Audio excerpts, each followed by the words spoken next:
Welcome into Sports of Steel, your place to get the cold hard facts on all things St. Louis Blues, St. Louis Cardinals, and your Missouri Tigers. It is week 4 of the Saturday Slate, and on this week's episode I got a special guest. Peter Baugh of The Athletic will join me again this week. He covers the Tigers for The Athletic. He will help me break down Missouri's matchup with South Carolina. I will give you my 3 games of the week and also give you my upset pick of the week. Joining me on the Sports of Steel phone line is Peter Baugh of The Athletic. Hey, Peter, thanks for taking some time. How are you doing? I'm doing well. Thank you for having me. A lot has happened since the last time we talked before that week 1 game versus Wyoming. What's been the one thing that's really impressed you, though, through these first 3 weeks?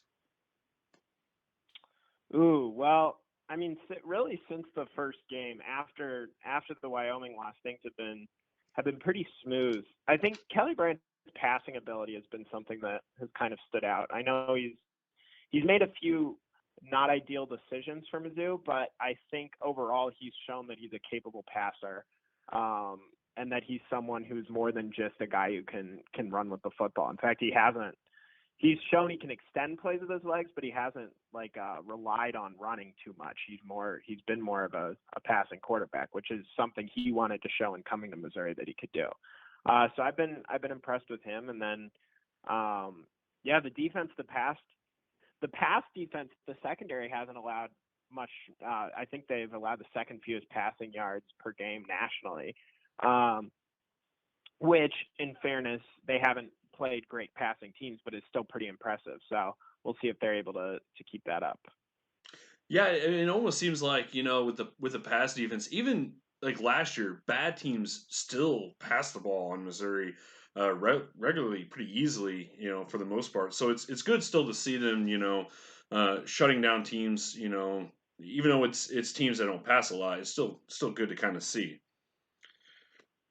Yeah, for sure. And I think it's one of those things that people have been kind of like when people have seen like Mizzou as one of the better pass defenses, they're like, oh, well, they haven't played anybody, which is true to an extent, but a lot of teams haven't played anyone, have also played an FCS opponent. So I don't think that you can completely discount what they have been able to do. Right. Speaking of Kelly Bryant, earlier, him and his Clemson teammates, they defeated the Gamecocks in 2017, 34-10. Do you think the preparation that he had that week of practice and really the game experience from that game will help him really as he prepares this week to take on South Carolina? I don't know about that game specifically, just since a lot of things can change in 2 years. Like that South Carolina team is a lot different than it is now probably. But I think just like experience in general, like he's not going to make this game bigger than it is. He's going to be ready to go. I think it's one of those things that any game he plays in at Missouri is not going to be the biggest of his career. So he's not going to be fazed by the moment. Right. And more, I guess what I'm getting at is, it's not going to be the first time he's seen a Will Muschamp defense and things like that. So I think it's going to help him, just he knows what to expect, going into the game. Yeah. I mean, and I would argue most of the Mizzou offense does. I mean, almost everyone has played him before, so we'll see if that can kind of make a difference. And, offensively, against SEMO, we saw a lot of the offensive starters kind of midway through that third. Do you think that was Coach Odom and Coach Dooley wanting to see that group rebound after kind of several kind of stagnant series that they had in that second quarter? I think it was a mix of that. I think Odom kind of said after the game he just wanted to give guys reps, but then wanted to take them out at a point where he the last thing he wanted was anyone getting hurt, and so he at a certain point just decided it was time to take him out. But they weren't. I guess they threw down the field a little bit, but it wasn't. They weren't trying like a lot of long passes during the game. Or during like the third quarter. So I think it was kind of they eased off a little bit, but I think it was was just one of those things to get guys a few more reps. Right. Um, Peter, I mean, when it comes to fan attendance and really interest in Barry Odom's football program, is this the biggest game of the year? It depends how you look at it. I mean, I didn't know how West Virginia was going to be. They were not as good as I anticipated. And when I was looking at that game, I said they needed to win that West Virginia game or fan interest was going to tank. So I don't know if this is more important than that game, but I think with it being a conference matchup, there's a lot riding on this game, I would say, because if Mizzou wins this game, they have a fairly easy path to being a one-loss team heading into Kentucky, and then they get into kind of the harder part of their schedule, which overall is like fairly weak. So yeah, I think that this is a game that it's certainly a tone-setting game, and it's like a benchmark game. I don't know. It's hard to say if it's the most important game, but I would definitely call it like a benchmark game. Yeah, and we saw kind of for those that watched that South Carolina-Alabama game. Last week, South Carolina pulled out, all the tricks in their game with Bama. With this game, I think there's so much I think riding on it with, it's the opening as far as conference play goes. Do you think we'll see some trickeration out of one of Coach Hill's units this week? One of Coach Odom or Coach Muschamp's units? Well, Coach Odom. I was saying Coach Hill since he was a special teams coach, but yeah, I mean Coach. Oh, Coach Hill. Yeah. I don't know. I think it'll depend on how the game's going. I think it's one of those things. South Carolina tried some trick plays against Alabama because, frankly, like South Carolina doesn't have as much talent as Alabama, and few teams in the country do. And when you're playing teams that are more talented, you kind of have to get a little more creative. So I don't know if with Mizzou versus South Carolina, if there will be as many trick plays as it would be if one team was significantly more talented than the other. Right. Yeah, and talking about South Carolina a little bit, their defense ranks 122nd in pass defense. A lot of that has to do with playing Alabama. Alabama is going to put up a lot of pass yards on you. But is that a matchup Missouri really needs to exploit and take advantage of on Saturday? Yeah, I think Kelly Bryant's going to have an opportunity to have a lot of passing yards. I think that's going to have to be one of the things that if Missouri, I think that's one of the keys to the game is can South Carolina's secondary stop Missouri at all? And if not, can Missouri exploit it completely? I think South Carolina's run defense has been pretty solid. I was looking at that earlier today. They contained Alabama pretty well. But yeah, I think Mizzou is gonna be able to score. The question is just at the end of the game if they're gonna be able to score more than South Carolina, which comes down to kind of how Mizzou's able to contain the quarterback. Yeah, and it also comes down to whether, if Mother Nature just opens up the skies and lets it rain again, right? Yeah.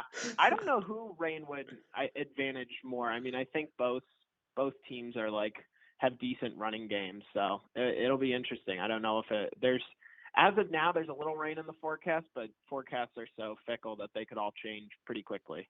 Right, and I mean, Pro Field's a turf field, so, footing wise, it shouldn't be much of a factor. It would just be more, wind and all that kind of, affecting the passing game a little bit and stuff. And I think the one thing that the Tigers have advantage of, if it does rain and rain a lot, is Kelly Bryant is probably a better runner than Ryan Holinski is. Not probably, definitely is, but so that should, maybe help him a little bit. But man, you just never know when the elements start to play a factor.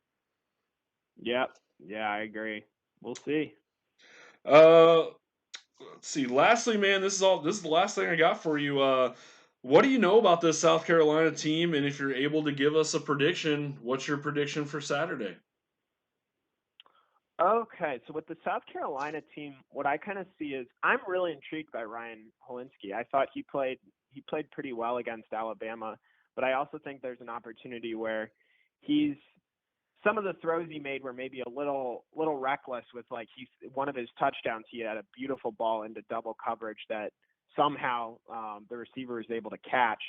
And those are throws that like 9 times out of 10 don't work, and Mizzou could have the opportunity to, I guess, force some turnovers against them.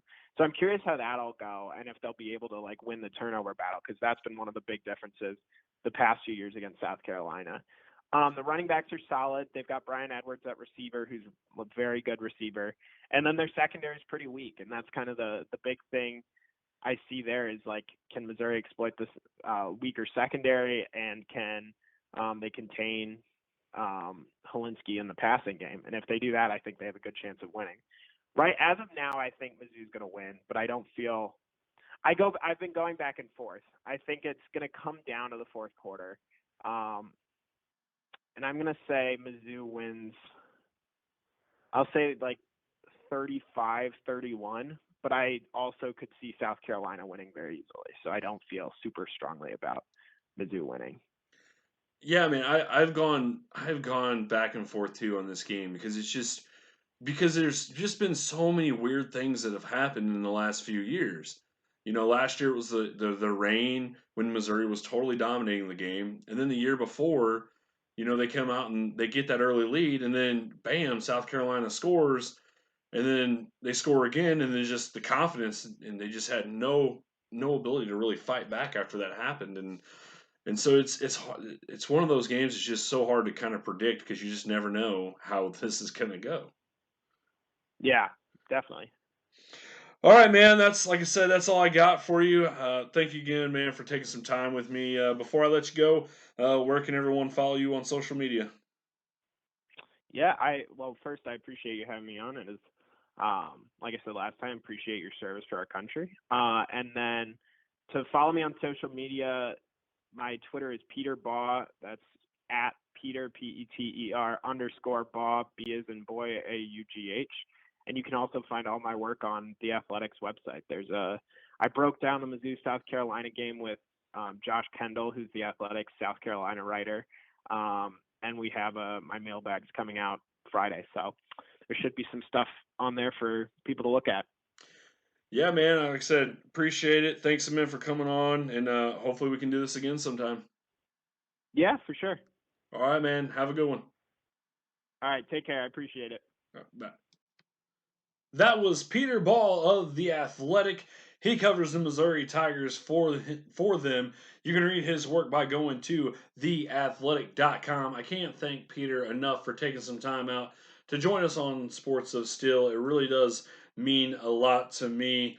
And I'm just glad that he's able to come on and really share his knowledge of the Missouri Tigers with you all. All right, now it's time to get to our 3 games of the week. First game I'm going to be watching this week, number 11 Michigan Wolverines go on the road to take on number 13 Wisconsin Badgers. Kickoff for that game is 12 Eastern, 11 Central. You can find that game on your local Fox station.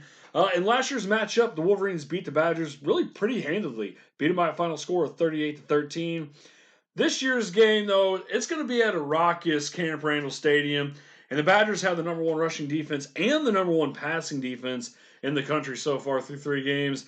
I know it's early in the year, but when you're playing with that type of confidence and have that crowd behind you, it's hard for as an opposing team to come in there and beat a team that's playing confidently and then has the crowd on their side. I've got the Badgers avenging last year's loss and winning this game. It's going to be a good game. I think it'll be a close game. I'm going to say somewhere around the probably let's go 20-17. I think Wisconsin gets it done. All right, second game to watch this week. Number 8 Auburn goes on the road to take on number 17 Texas A&M. Kickoff for that game is set for 3:30 Eastern, 2:30 Central. You can find that on your local CBS station. The Tigers got the best of the Aggies last year, beating them 28-24. The Aggies, man, they led that game 24-14 late in the fourth quarter, but the Tigers scored twice. Really in the final, almost 5 minutes, really to steal the win last year. The Aggies really dominated that game. They had 423 yards of total offense, and Auburn only had 278. Texas A&M also had 28 first downs to Auburn's 13. Time of possession, Texas A&M had the ball for nearly 40 minutes in that game. But the Aggies lost the turnover margin. We hear this all the time with Coach Odom talking about, if you lose the turnover margin, a lot of times you end up losing the game. And the Aggies lost that turnover margin 3-0 in that game, So, but, looking at this year, statistically, these teams are almost even in almost every category so far. But I think what's going to get it done really in this game is I've got the Aggies winning this game because of quarterback experience and the fact that they're at home with the 12-man, which don't get me wrong, it's a 12-man. It's cool and great, whatever. I also think it's one of the most overrated home environments in college football. Like, they act like it's so intimidating, but I don't think it's really that intimidating. But that's just my perspective. And I think, though, being at home and I think having the quarterback experience of Mond, I think the Aggies will get it done this Saturday, just edging out Auburn just by a little bit. I'll go 27-20 in that game. All right, third game to watch for the week. Number 7, Notre Dame goes on the road to take number 3, the Georgia Bulldogs. The kickoff for that game is 8 Eastern, 7 Central. You can find that game also on your local CBS station. The last time these two teams met, that was Jake Fromm's first career start as the Georgia Bulldogs edged out the Irish 20-19. That game was played in 2017. A lot has changed since then, really. I mean, after that, the Bulldogs season and program really kind of took off, and they really haven't looked back since. I mean, they went to the national championship that year. They've been pretty much a powerhouse in college football, really, since that 2017 season. I don't think this is going to be an easy game for Georgia, certainly early. Notre Dame won't be intimidated by them. They'll come in, they'll come after them, they'll play them hard. They're not going to be intimidated going and playing in between the hedges there in Athens. But Georgia, to me, I think Georgia just has more dogs on both sides of the ball. And I think Notre Dame is going to have a hard time keeping pace with them. And I got Florida. Sorry, I'm still thinking of Florida, Kentucky last week when I picked Kentucky to beat them. Anyways, I just got a hard time thinking that Notre Dame's going to keep up with Georgia in this game. I like the Dogs to win this game. I think they win it pretty handily. I think they win this game. I got it going 44 to 44-17. I think is what Georgia is going to win this game by. All right, my favorite time of the week. It's upset pick of the week. It wasn't my favorite time last week. Man, talking about Florida. That's why I knew I was getting to upset picks, and I knew I wanted to talk about that Florida-Kentucky game a little bit. Man, what a wild game that was. Kentucky almost pulled it out. Dang near would have got the upset and done that one for me. Went 0 for 3 last week. Not good. Only got one upset pick this week. It's getting harder and harder to try to pick these as we go along here this season. But my upset pick of the week this week, I've got the Ole Miss Rebels at home upsetting number 23 Cal.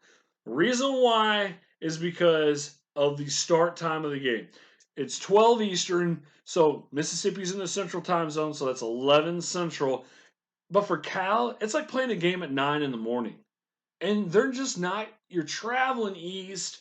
You got really a 9 a.m. start for your local time. It's an away game.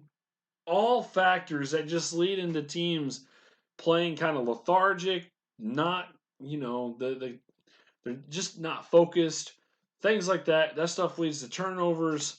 And look, I know Ole Miss really struggled last week at Southeastern Louisiana, but I just think all those difficult factors of trying to overcome, I think the Ole Miss Rebels might just squeeze this one out. So I'm going with the Ole Miss Rebels at home over number 23 Cal.